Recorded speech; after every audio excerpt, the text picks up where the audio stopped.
अस्सलाम वालेकुम dear students and parents, welcome to our YouTube channel.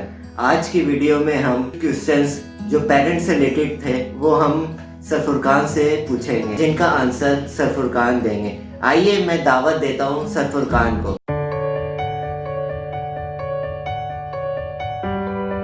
Sir मेरा आपसे ये सवाल है कि कोविड की वजह से जो बच्चे वीक में 3 डेज आ रहे हैं, तो आपको लगता है कि 3 डेज में बच्चों की जो स्टडी है वो कवर हो रही है या फिर नहीं? अब देखें 3 डेज जो आ रहे थे वो अब नहीं आएंगे। वो भी उसमें हमने क्या हासिल किया वो ये समझना होगा। जो सिचुएशन थी उसके लिहाज से अगर हम 3 डेज बच्चे को इंगेज कर रहे हैं एजुकेशन की तरफ, हमने एजुकेशन को असल में एक बोझ बनाया हुआ है। हम ये नहीं देखते कि बच्चा कितना सीख सकता है। हर बच्चे की सीखने की सलाहियत अलग है। क्लास में डिफरेंट टाइप के स्टूडेंट्स मौजूद होते हैं। हमें हर किसी के हिसाब से हमने एक कैटेगरी बना दी कि फर्स्ट, सेकंड, थर्ड, और इसी तरह से एक निज़ाम बन गया कि ज़्यादा से ज़्यादा पढ़ाओ तो उससे बच्चा सीखेगा। यानी हमने अपने बच्चों को उधर लगा दिया जहां मुश्किलात बढ़ रही हैं, लोड। यानी अगर तुम फर्स्ट आओगे यानी तुम ज़्यादा कामयाब होना चाहते हो तो ज़्यादा पढ़ोगे, अच्छा नहीं पढ़ोगे, ज़्यादा। तो 2 घंटे में अगर आप अच्छी चीज़ें उसको गिवन कर सकते हैं या 3 डेज में आप अच्छी गिवन कर सकते हैं, आप एक दिन पढ़ाएं।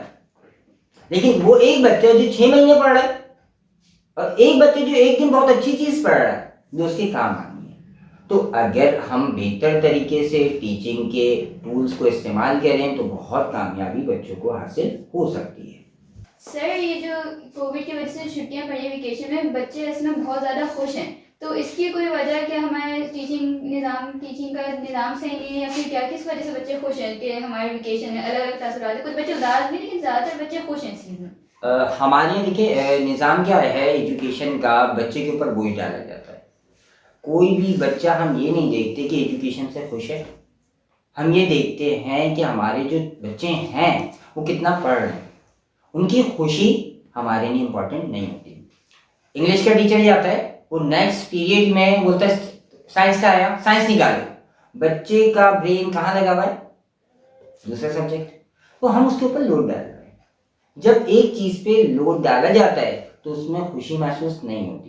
वो आपके सामने है, आपने सोशल मीडिया में देखा कि किस तरह से इस चीज़ को हाईलाइट किया गया। ये हमारे लिए सोचने का नहीं है कि हमारे बच्चे एजुकेशन से पीछे हो रहे हैं और ये छुट्टियां किसी मसाइल के तहत गवर्नमेंट गिविंग कर रही है। कोई वजह है जिसकी वजह से बच्चों को सेव किया जा रहा है, क्योंकि सबसे इंपॉर्टेंट इंसान की हेल्थ होती है।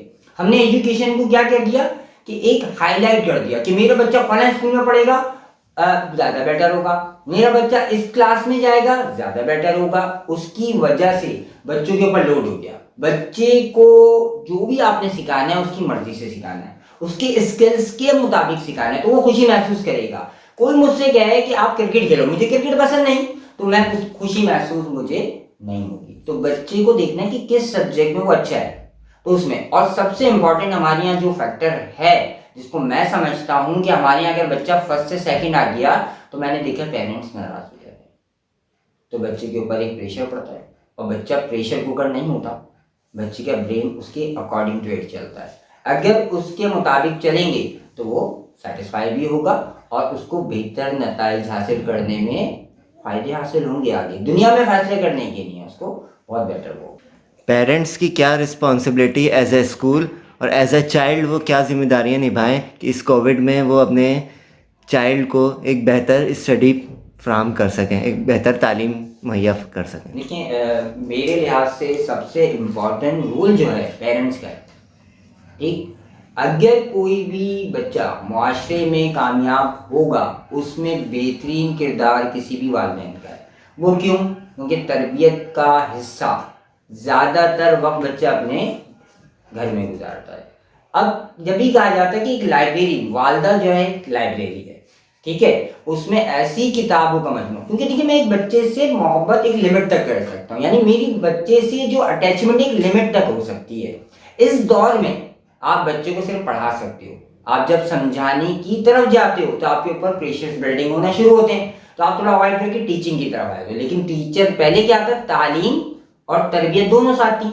अब कोविड है, बच्चे का शेड्यूल आउट होगा। सबसे पहले शेड्यूल को मेंटेन करना है, एक वक्त पे उसे बैठाना है और पढ़ने की तरफ जो भी एक्टिविटीज एज फैक्टर वाइज, हर बच्चे की एज फैक्टर वाइज एक्टिविटीज होंगी। हमारे यहाँ क्या है, हम बच्चों को मोबाइल देके बोलते हैं कि यूज करो क्योंकि तुम बाहर नहीं निकलोगे। हमने उसकी कुछ चीजें माननी है। बच्चा जैसे जैसे बड़ा हो रहा है उसकी हमने एक्टिविटीज का ख्याल रखना है, हमने उसकी तमाम फैसले नहीं मानने। फिर क्योंकि जब उसके तमाम फैसले मान लिए जाएंगे तो वो उसके मुताबिक चलना शुरू कर देता है। जब वो उसके मुताबिक चलता है तो बाद में हमें बुरा लगता है, हमारी तो सुनता ही नहीं है। तो काइंडली इस चीज पे नजरसानी करनी है। बच्चों के प्रोग्राम को, कोई प्रोग्राम आपने बनाया खाला के घर जाने के, एकदम कैंसिल कर दे, हर प्रोग्राम नहीं, कुछ प्रोग्राम, ताकि उसको ना और ये वाली चीजों को फेस करना आए। तो ये किरदार मेरे लिहाज से इस दौर में बहुत इंपॉर्टेंट है कि हम हर चीज दे रहे हैं। हम कहते हैं हम कमाते किसके लिए, हम क्यों मेहनत कर रहे हैं। बेशक आप उसकी नहीं मेहनत करें, लेकिन जब उसको ना समझ में नहीं आएगा, कोई चीज ना भी होती है, तो वो बच्चा दुनिया में, मुआशरे में कामयाब होना उसका थोड़ा मुश्किल हो जाएगा। इस चीज को पेरेंट्स को समझ। सर आपको एक गाइडलाइन दे दें कि कोविड में बच्चों के स्टडी किस तरीके से स्टडी के लिए इंटरेस्ट बढ़ाया जाए उनका। सबसे बेहतरीन तरीका ये इंटरेस्ट बढ़ाने के लिए, बच्चों को आप देखें कोई ना कोई चीज़ पसंद होती है तो आप कनेक्टिविटी डेवलप करें कि हम जो चीज़ आप चाहते हो वो भी मिलेगी। पहले आप कुछ टाइमिंग हमारे लिए ये दें, यानी कोई भी चीज़ हम उन्हें देते हैं या कोई चीज़ से उन्हें रोकते हैं तो उन्हें उसका मकसद ज़रूर बताएं। एजुकेशन के मकसद से दूर होगा स्टूडेंट्स। जब तक उन्हें इस चीज़ का मकसद नहीं पता होगा तो उनको इंटरेस्ट कैसे बिल्ड होगा। ठीक, अब कोई एक बच्चा क्रिकेट को पसंद करता है या खेलना उसे पसंद है, वहाँ पे कौन सिखाता है, कौन उसे मोटिवेट करता है, खुद खेलता है।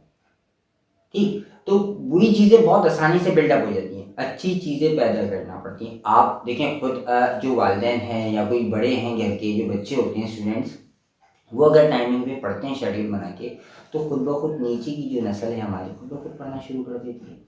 आप ये दौर, मोबाइल वालिदा के पास, वालिद के पास, किताबें कहाँ हैं हमारे घरों में।